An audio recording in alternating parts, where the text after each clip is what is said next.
வணக்கம். கற்போம் கற்பிப்போம் என்ற இந்த நிகழ்ச்சியின் மூலமாக மீண்டும் உங்களை சந்திப்பதில் பெருமகிழ்ச்சி. Group 1 mains topic science and technology. Science and டெக்னாலஜியில் இன்றைக்கி நாம் என்ன பார்க்க போகிறோம் அப்படின்னா பயோடெக்னாலஜி பற்றி பார்க்க போகிறோம். சயின்ஸை பொறுத்தளவில் போர்டு இல்லாமல் நடத்த முடியாது அப்படின்றதுனால கொஞ்சம் எனக்கு லேட் ஆகிடுச்சு.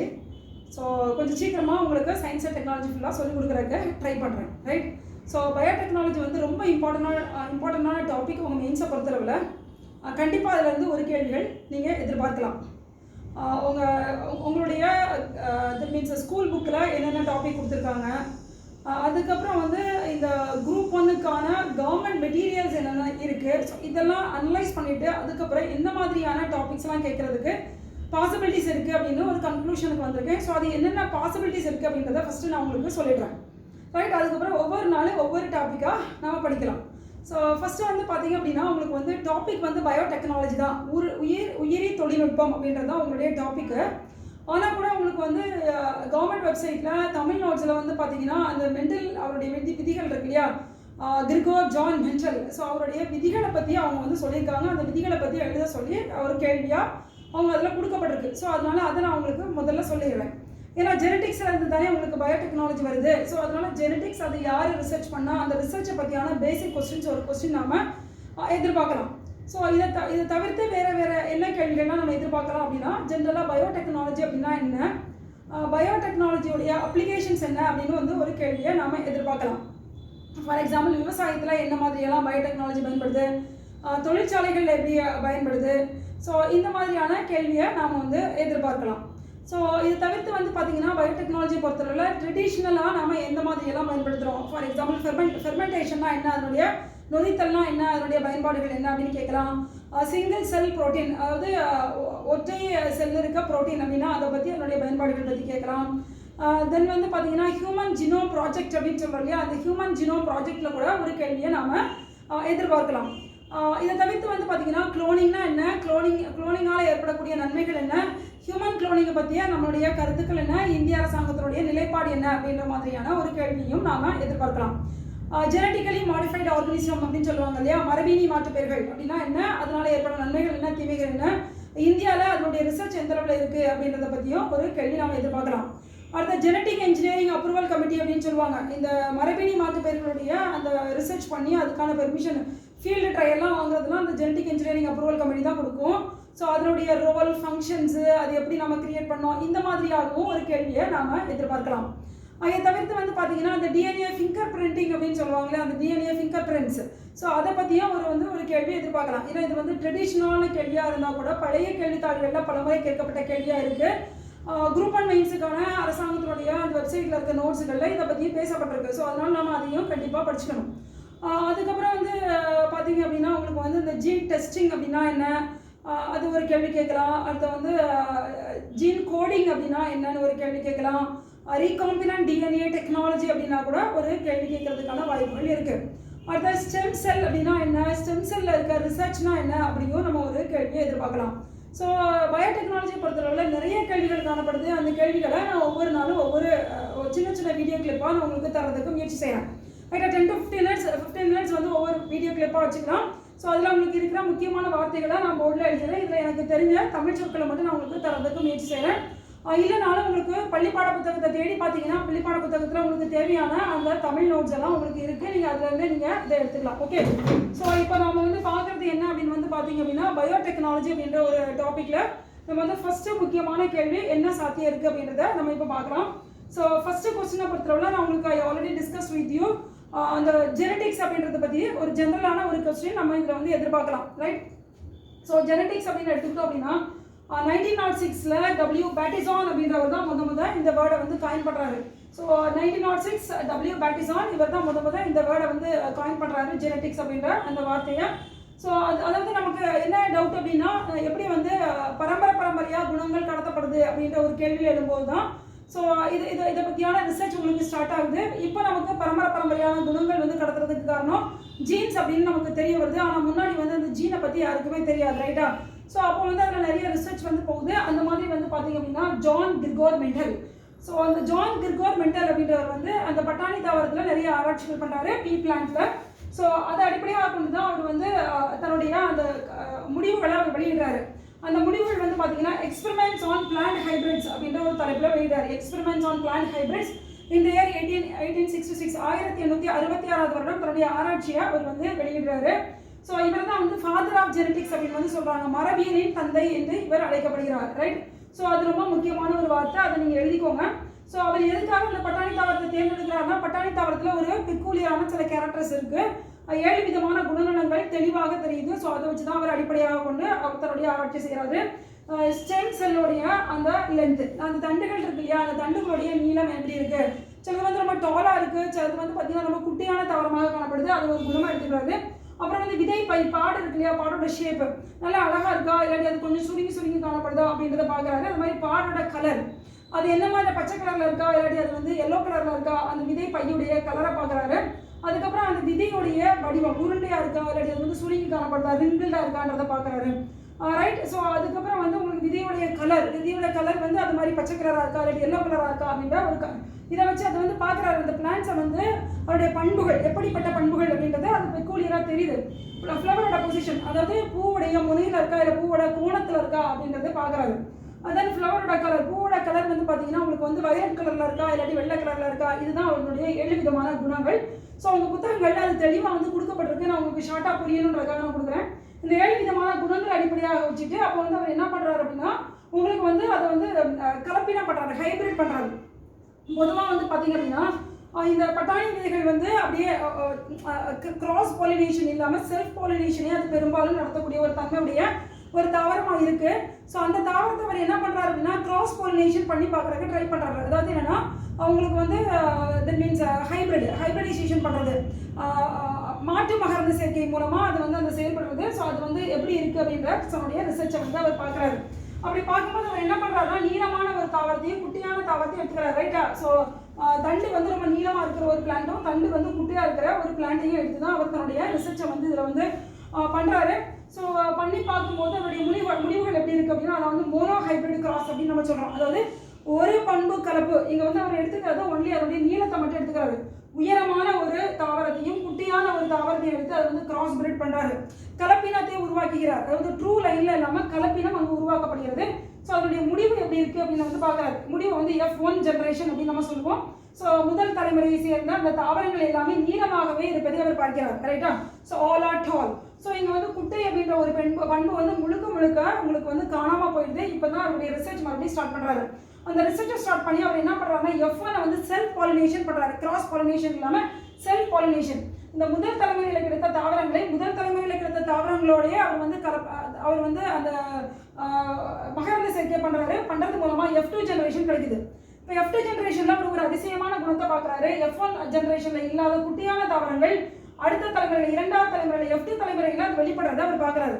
ஸோ அப்போ தான் அவருக்கு என்ன புரியுது அப்படின்னா, அப்போ இந்த மரபின அதாவது இந்த குட்டி தாவரம்ன்றது வந்து ஒரு ஒடுங்கு பண்பு, ரிசசிவ் ஜீன் ஒடுங்கு பண்பாகவும், இது வந்து டாமினன்ட் டிடி அதாவது வந்து டால்ன்றது வந்து டாமினன்ட் கேரக்டராகவும் இருந்திருக்கு. ஆனால் அந்த ஒடுங்குத்தன்மை அதாவது இந்த ரிசசிவ் அப்படின்ற ஒரு கேரக்டர் வந்து இந்த முதல் தலைமுறையில் வந்து வெளியே தெரியாமலோ 2வது தலைமுறையில் அது வெளியே தருது அப்படின்ற ஒரு முடிவுக்கு வராரு. ஸோ அது எப்படி நடந்தது அப்படின்றது அவருக்கு புரியல. அதுக்காக அவர் என்ன பண்ணுறாரு அப்படின்னா ஒரு சோதனை கலப்பு அப்படின்ற ஒன்று செஞ்சு பார்க்கறதுக்கு ட்ரை பண்ணுறாரு. சோதனை கலப்பில் அவர் என்ன பண்ணுவார்னா அந்த F2 ஜென்ரேஷன் இருக்கு இல்லையா, இந்த F2 ஜென்ரேஷனில் கிடைச்ச இந்த பிளான்ட்டை எடுத்துகிட்டு போய் அவர் என்ன பண்ணுவார் அப்படின்னா அந்த தாய் அந்த ஒரிஜினல் பிரீடு இருக்கு இல்லையா, இந்த குட்டை அதாவது டுவார்ஃப் அப்படின்னு சொல்லுவோம். இந்த டுவார்ஃப்னு சொல்லப்படுற அந்த குட்டை பட்டாணி தாவரங்களோடு அவர் வந்து மகரந்த சேர்க்கை பண்ணார். ரைட்டுங்களா. அந்த F2 ஜென்ரேஷனில் கிடைச்ச ஒரு பிளான்ட்டை எடுத்துகிட்டு போய் அவர் என்ன பண்ணுறாருன்னா அந்த தாய் ரைட்டா இதை வந்து டெஸ்ட் கிராஸ் அப்படின்னு சொல்லுவாங்க, சோதனை கலப்பு அப்படின்னு சொல்லுவாங்க. இந்த குட்டை இது கூட வந்து அவர் டெஸ்ட் பண்ணி பார்க்குறாரு. அப்போ பார்க்கும்போது உங்களுக்கு என்ன கிடைக்குன்னா 1:1 அப்படின்ற ரேஷியோவில் அது கிடைக்குது. அதாவது என்ன 4 தாவரம் கிடைக்குதுன்னா 2 என்ன இருக்குது அப்படின்னா உங்களுக்கு வந்து நெட்டையும் 2 வந்து குட்டையும் காணப்படுகிறது. ஸோ இப்போ தான் அவர் வந்து சில கன்க்ளூஷனுக்கு வராது. அந்த கன்க்ளூஷன் தான் என்ன அப்படின்னா அல்லல்ஸ் அப்படின்ற ஒன்று, அதாவது ஒரு பண்புக்கு 2 விதமான தன்மைகள் காணப்படுது அப்படின்னு சொல்றாரு. அதாவது உங்களுக்கு வந்து நீளம் வளர்றது இல்லாட்டி குட்டியா இருக்கிறது அப்படின்றது ஒரு பண்பு இல்லையா, அந்த ஒரு பண்புக்கான 2 விதமான தன்மைகளுக்கு காரணம் வந்து அது உள்ள வந்து ஏதோ ஒரு ஃபேக்டர் இருக்கு. அப்போ அவருக்கு வந்து ஜீன் அப்படின்ற வார்த்தை அவருக்கு தெரியாது, ஏதோ ஒரு காரணி இருக்கு அப்படின்னு சொல்றாரு. ஸோ அந்த காரணி வந்து 2 விதமா தன்னை வந்து பிரதிபலிக்குது அப்படின்னு சொல்றாரு. ஸோ தட் இஸ் அல்லல்கள் அப்படின்னு சொல்லுவாங்க. So gene can exist in alternate form for same trait. ஒரே தன்னுடைய குணத்துக்காக இந்த ஜீன் வந்து ஆல்டர்னேட்டிவ் ஃபார்ம் மாறுபட்ட தன்மைகள்ல அது காணப்படலாம், நிலைகளில் காணப்படலாம் அப்படின்னு சொல்றாங்க. அதுதான் அல்லெல்ஸ் அப்படின்னு சொல்றாங்க. ஸோ இதில் ரெண்டு வார்த்தைகள் பயன்படுத்துறாரு, ஹோமோசைக்கஸ் அண்ட் ஹெட்ரோசைக்கஸ் அப்படின்ற ரெண்டு வார்த்தைகளை பயன்படுத்துறாரு. ஹோமோசைக்கஸ் அப்படின்றது என்ன அப்படின்னா அந்த அல்லெல்ஸ் வந்து ஒரே தன்மை உடையதாக இருக்கும். ஃபார் எக்ஸாம்பிள் ஸ்மால் டி இல்லாட்டி லாங் டி அப்படி இருக்கிறது தான் ஹோமோசைக்கஸ். தட் மீன்ஸ் அதனுடைய அந்த தட் மீன்ஸ் ஆல்டர்னேட் ஃபார்ம்ஸ் ரெண்டு எப்படி இருக்குன்னா ஒரே மாதிரி இருக்கும். ஸோ வேற வேறையாக காணப்படும் அப்படின்னு சொல்றோம் இல்லையா, அப்படி வேற வேறையாக இல்லாமல் ஒரே தன்மைகளை ஒரே விதமான அந்த அல்லல்ஸாக அது காணப்படும்ன்றது தான் டிடி இல்லாட்டி இது வந்து மாறுபட்டு காணப்பட்டா ஹெட்ரோசைக்கஸ் அப்படின்னு சொல்லுவாங்க. So capital T small T அதுதான் நம்ம அதை சொல்கிறோம், ரைட்டுங்களா. ஸோ இந்த வார்த்தைகளை அவர் பயன்படுத்தி சொல்றாரு. ஸோ இந்த மோனோஹைபிரிட் கிராஸை பயன்படுத்தி, மோனோஹைபிரிட் அப்படின்றது ஒரே ஒரு தன்மை நீளமாக இருக்கும் அப்படி குட்டையாக இருக்கும், இதுதான் மோனோஹைபிரிட் அப்படின்னு சொல்கிறோம். ஸோ இதை பயன்படுத்தி அவர் ரெண்டு விதிகளை சொல்றாரு. ஸோ மென்டல் லீஃப் அப்படின்னு சொன்னாலே உங்களுக்கு வந்து இவருடைய அந்த ஆராய்ச்சியை பற்றி சொல்லுங்க அப்படின்னோடனே நீங்கள் எடுத்த உடனே என்ன எழுதுனா அவருடைய 3 விதிகளை பற்றி தான் எழுதணும். அந்த 3 விதிகள் என்ன அப்படின்னு வந்து பார்த்தீங்கன்னா law of dominance, law of segregation, அதுக்கு இன்னொரு பேர் வந்து பியூரிட்டி ஆஃப் கேமிட்ஸ் அப்படின்னு சொல்லுவாங்க, லா ஆஃப் செக்ரிகேஷன். அடுத்து வந்து பார்த்தீங்கன்னா law of independent assortment. Okay, law of dominance, law of segregation, law of independent assortment. இந்த லா ஆஃப் இண்டிபெண்டன்ட் அசார்ட்மெண்ட் அப்படின்றத வந்து அவர் எப்போ கொண்டு வருவார் அப்படின்னா டைஹைபிரிட், அதாவது 2 குணநலன்களை அவர் வந்து செக் பண்ணி பார்ப்பார். அந்த 2 குணநலன்களை அவர் செக் பண்ணும்போது தான் அவர் வந்து இந்த 3வது விதியை தன்னோட விதியை சொல்வார். லா ஆஃப் இண்டிபெண்டன்ட் அசார்ட்மெண்ட் அப்படின்ற வார்த்தையை வந்து இந்த டைஹைபிரிட் கிராஸ் பண்ணதுக்கு அப்புறம் தான் அவர் சொல்லுவார். பட் மோனோஹைபிரிட் கிராஸ் முடிஞ்சவொடனே அவர் 2 விதிகளை சொல்றாரு. ஒன்று வந்து லா ஆஃப் டாமினன்ஸ், அது வந்து law of segregation, right. Law of dominance அப்படின்றது அவர் என்ன சொல்லுவாருன்னா இந்த உயரமானது அந்த குட்டையானது அப்படின்னு இருக்கு இல்லையா, அதில் ஏதாவது ஒன்று மட்டும்தான் அது எப்பவுமே டாமினன்ட் பண்ணும், ஏதாவது ஒரு சிங்கிள் ட்ரைட் தான் வந்து டாமினன்ட் பண்ணுது. ஸோ அது வந்து லா ஆஃப் டாமினன்ஸ் அப்படின்னு சொல்றாரு. இன்னொன்று ஒடுங்கி தானே காணப்படுது. ஸோ ஒடுங்குத்தன்மை உள்ளது ஒன்றாவும் இன்னொன்று வந்து உங்களுக்கு வந்து ஓங்குத்தன்மை உள்ளதாக இருக்கிறதுனால அதை வந்து லா ஆஃப் டாமினன்ஸ் அப்படின்ற வார்த்தையை அவர் பயன்படுத்துறாரு. ஸோ அடுத்து வந்து பார்த்தீங்கன்னா லா ஆஃப் செக்ரிகேஷன் அப்படின்றது அதாவது கேமிட்ஸ், இந்த பியூரிட்டி ஆஃப் த கேமிட்ஸ். அந்த கேமிட்ஸ் வந்து எப்போதும் இன்னொன்று கூட பிளெண்ட் ஆகிறதில்லை அப்படின்ற ஒரு கான்செப்ட் தான் அவர் சொல்றாரு, ரைட்டா. So law of segregation that means the gametes are never hybrid. Gametes வந்து ஒருபோதும் கலப்பினமாக இருப்பதில்லை, அது எப்பவுமே சுத்தமாக தான் இருக்கு அப்படின்றத சொல்றாங்க. So alleles do not show any binding. ஒரு alleles அதாவது உயரமானது குட்டையானது எப்பவுமே பிளெண்ட் ஆகிறதில்லை, அது தனித்தனியாகவே தன்னுடைய கேரக்டர் எடுத்துட்டு போகுதுன்னு சொல்றாரு. So alleles do not show any blending அப்படின்ற அந்த விஷயத்தை வந்து அவர் சொல்றாரு. இது அவர் சொன்ன 2 லாஸ், ரைட். ஸோ அதுக்கப்புறம் அவர் வந்து என்ன பண்ணுவார் அப்படின்னு கேட்டீங்கன்னா உங்களுக்கு வந்து டைஹைபிரிட் 2 விதமான தன்மைகளை எடுத்து அது பண்ணுவார். சீடோட ஷேப்பு, சீடோட கலர், இந்த 2 வச்சு அவர் வந்து கலப்பினம் செய்வார். அந்த கலப்பினத்தோடைய முடிவில் இரண்டாவது தலைமுறையில் முதல் தலைமுறை உங்களுக்கு எல்லாமே ஒரே மாதிரி தான் இருக்கும், அதில் எந்த டிஃப்ரென்ஸ் இருக்காது. பட் 2வது தலைமுறை நீங்கள் பார்க்கும்போது 9:3:3:1 அப்படின்றதுலாம் அதில் கிடைக்கும். ஸோ அப்போ தான் அவர் பார்ப்பார் என்னன்னா 9:3:3:1 அப்படின்றதுலாம் அவருடைய அந்த ரேஷியோ வச்சு தான் அவர் என்ன முடிவு பண்ணுவார் அப்படின்னா இந்த லா ஆஃப் இண்டிபெண்டன்ட் அசார்ட்மெண்ட் அப்படின்ற ஒரு கான்செப்ட்டுக்கு வருவார். அதாவது segregation of one pair of characters is independent to the other pair of character. அதாவது எப்படி சொல்றாருன்னா இந்த alleles இருக்கு இல்லையா, இது வந்து அப்படி பேரா போகும்போது அது எப்படி ஒரு பேரா போகுது அப்படின்றதுக்கு வந்து இன்னொரு பேருக்கும் இதுக்கு எந்த சம்பந்தமும் இல்லை அப்படின்ற ஒரு கான்செப்டை கொண்டு வரும். ஏன்னா 2 விதமான குணநலன்களை அவர் பார்க்குறாரு இல்லையா. ஸோ 2 விதமான குணநலன்கள் எப்படி கடத்தப்படுது அப்படின்றத அவர் பார்க்கும்போது இந்த லாவை சொல்றாரு, law of independent assortment. So segregation of one pair of characters is independent to the other pair of characters. இதுதான் வந்து அவரால் சொல்லப்பட்ட 3வது விதி. ஸோ இதுக்கு நீங்கள் வந்து எப்படி எழுதுறது அப்படின்றதுலாம் ரொம்ப குழப்பிக்கலாம் தேவையில்லை, நான் சிம்பிளாக உங்களுக்கு சொல்கிறேன். ஸோ மென்டலுடைய விதிகள் பற்றி எழுதுங்க அப்படின்னு சொன்னாங்கன்னா ஃபர்ஸ்ட் எடுத்தோம்னா என்ன பண்ணுங்க, இதை வந்து பேட்டிசான் ஜெனடிக்ஸ் என்ற வார்த்தையை கண்டுபிடிச்சாரு. ஜான் கிரிகோர் மெண்டல் தான் முதல் தன்னுடைய ஆரம்பிச்சாரு. ஸோ ஃபாதர் ஆஃப் ஜெனடிக்ஸ் அவர் சொல்கிறாங்க 1766 தான் எக்ஸ்பெரிமெண்ட்ஸ் ஆன் பிளான்ட் ஹைபிரிட்ஸ் அப்படின்ற ஒரு புத்தகத்தை வந்து ஒரு தன்னுடைய ஆராய்ச்சி வந்து அவர் வெளியிட்டிருக்காரு. அவர் இந்த மாதிரி பட்டாணி தாவரத்தில் இந்த 7 குணநலன்களை அவர் பார்த்தாரு அப்படின்னு சொல்லிட்டு மோனோஹைபிரிட் கிராஸ் அப்படின்றதுக்கு வந்துருங்க. வந்துட்டு அல்லெல்ஸ் இருக்கு, ஹோமோசைக்கஸ், ஹெட்ரோசைக்கஸ் அப்படின்ற அந்த வார்த்தைகளை கொடுத்துருங்க. கொடுத்துட்டு வந்து இந்த 2 விஷயத்தை எழுதணும். அதாவது ஃபீனோடைப் அண்ட் ஜீனோடைப் அப்படின்ற 2 வார்த்தைகளை இது முடிச்ச உடனே இந்த மோனோஹைபிரிட் கிராஸ் முடிச்ச உடனே எழுதணும். ஃபீனோடைப் அப்படின்றது புறத்தோட்டம் எப்படி இருக்கு அப்படின்றது, ஜீனோடைப் அப்படின்றது உள்ளுக்குள்ள இருக்க ஜீன்ஸ் எப்படி இருக்கு அப்படின்னு சொல்றது, ரைட்டா. ஸோ ஃபீனோடைப் எடுத்தீங்கன்னா 3:1 இருக்கும், ரைட். அதாவது இந்த F2 ஜென்ரேஷன் நம்ம பார்க்கும்போது உங்களுக்கு எப்படி இருக்குன்னா 3:1 அப்படின்னு தான் காணப்படும். அது 3 வந்து உயரமாகவும் 1 குட்டையாக காணப்படும். ஆனால் வந்து இந்த ஃபர்ஸ்ட் ஜென்ரேஷன் இருக்குல்ல அது எல்லாமே உயரமாக தான் காணப்படும், ரைட்டா. ஸோ அது நமக்கு தெரியாது. ஃபீனோடைப்பும் 4 தான் இருக்கும், ஜீனோடைப்பும் உங்களுக்கு எப்படி இருக்கும் அப்படின்னா ஜீனோடைப்பும் 4மே தான் இருக்கும், ஒரே மாதிரி தான் இருக்கும், 2 பெரிய டிஃப்ரென்ஸ் இருக்காது. பட் F2 ஜென்ரேஷன் இந்த தலைமுறை இருக்கு இல்லையா, இந்த தலைமுறையில் வந்து பார்த்தீங்கன்னா ஃபீனோடைப் புறத்தோட்ட விகிதம் 3:1, 3 டால் 1 வந்து டுவார்ஃப். ஜீனோடைப் உள் தோட்டத்தில் எப்படி இருக்கு, உள்ளுக்குள்ள ஜீன் எப்படி இருக்குன்னு பார்த்தீங்கன்னா 1:2:1. அதாவது டிடி கேபிட்டல் டிடி ஒன்று இருக்கும், அது வந்து டிடி கேபிட்டல் டியும் ஸ்மால் டியும் ஒன்று இருக்கும். இது வந்து பார்த்தீங்கன்னா 2மே குட்டையாக டி இருக்கும். ஏன்னா ஓங்க பண்பு இது வந்து பார்த்தீங்க அப்படின்னா கேபிட்டல் டீயும் ஒரு ஸ்மால் டீயும் இருக்குது, ரைட்டா?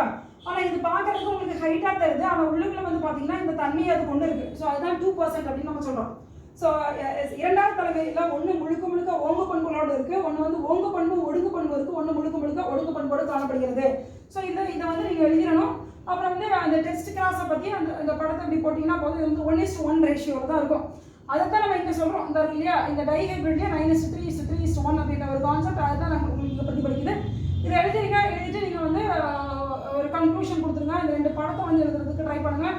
எழுதுனீங்கன்னா உங்களுக்கு பக்காவாக மார்க் கிடைக்கும். ஸோ இது சொல்லும்போது இந்த 3 விதிகள் எழுதிடணும். Law of dominance, law of segregations, law of independent assortment. So இந்த 3 விதிகளும் உங்களுக்கு வந்து ரொம்ப ரொம்ப இம்பார்ட்டன்ட். ஸோ இது வந்து முதல்ல கூட சொல்லிட்டா கூட இது நல்லதுதான். இந்த பட்டாணி ஆராய்ச்சி முடிவில் அவர் வந்து தன்னுடைய 3 விதிகளை அவர் சொன்னார் அப்படின்ற ஒரு வார்த்தையும் நீங்கள் வந்து எழுதிடலாம், ரைட்டுங்களா? ஸோ அதுக்கப்புறம் இன்னொன்று கூட சொல்வார், அதாவது இன்கம்ப்ளீட் டாமினன்ஸ் அப்படின்றது, கோ டாமினன்ஸ் அப்படின்றது ஒன்று சொல்வார். இப்போ அந்த பால்சம் பிளான்ட்லாம் நம்ம ஊரில் பார்த்துருக்கோம், அந்த சின்ன சின்ன அழகாக பூக்கும் பால்சம்னு சொல்லுவாங்க. அதில் வந்து பார்த்தீங்கன்னா சிவப்பையும் வெள்ளையும் அவர் கிராஸ் பண்ணும்போது அவருக்கு பிங்க் கலரில் கிடைக்கும். அப்போ தான் அவர் என்ன சொல்லுவார்னா இன்கம்ப்ளீட் டாமினன்ஸ். அந்த ரெட் கலர்ன்றது ஃபுல்லாக டாமினன்ட் ஆகாதனால தான் உங்களுக்கு என்ன இருக்குது அப்படின்னா அந்த மாதிரி ஒரு மிக்ஸில் கிடைக்குது அப்படின்றது இன்கம்ப்ளீட் டாமினன்ஸ். கோ டாமினன்ஸ் அப்படின்றது நம்ம பிளட்டை வச்சு சொல்லுவாங்க. இப்போ ஏ இருக்குது, பி இருக்குது இல்லையா? சிலது வந்து ஏ தனியாக பி தனியாக அந்த கூட சொல்லி ஏபி இருக்குது. அப்போ வந்து கோ டாமினன்ஸ், அந்த ஏ தன்மையும் பி தன்மையும் அந்த கோ டாமினன்ஸ் அப்படின்ற வார்த்தைகள் பயன்படுத்தப்படுது. ஸோ இந்த வார்த்தைகள்லாம் எழுதினீங்கன்னா உங்களுக்கு வந்து 1.5 பக்கமோ இல்லாட்டி உங்களுக்கு 2.5 பக்கமோ உங்களுக்கு தாராளமாக இதை எழுத முடியும், ரைட்டுங்களா? ஸோ இந்த கேள்விக்கான பதில் இது போதுமானது அப்படின்னு நான் நினைக்கிறேன். ஸோ மிச்சம் இருக்க பயோடெக்னாலஜியோட ஒவ்வொரு டாப்பிக்கும் நான் ஒரு 10 to 15 minutes ஒரு கிளிப்பிங்காக 2-3 டாப்பிக்கை உங்களுக்கு சேர்த்து உங்களுக்கு தர்றதுக்கு முயற்சி செய்கிறேன். ஸோ இதை வீட்டில் போய் திருப்பி ஒருக்கா வாசிச்சு பாருங்கள். கண்டிப்பாக உங்களால் இந்த கேள்வி நன்றாக எழுத முடியும். கேட்கறதுக்கான பாசிபிலிட்டிஸ் இருக்குது, இல்லைன்னு நம்ம மறுக்க முடியாது. ஸோ மீண்டும் ஒரு முறை இன்னொரு கற்போம் கற்பிப்போம் நிகழ்ச்சியை சந்திக்கலாம். நன்றி, வணக்கம்.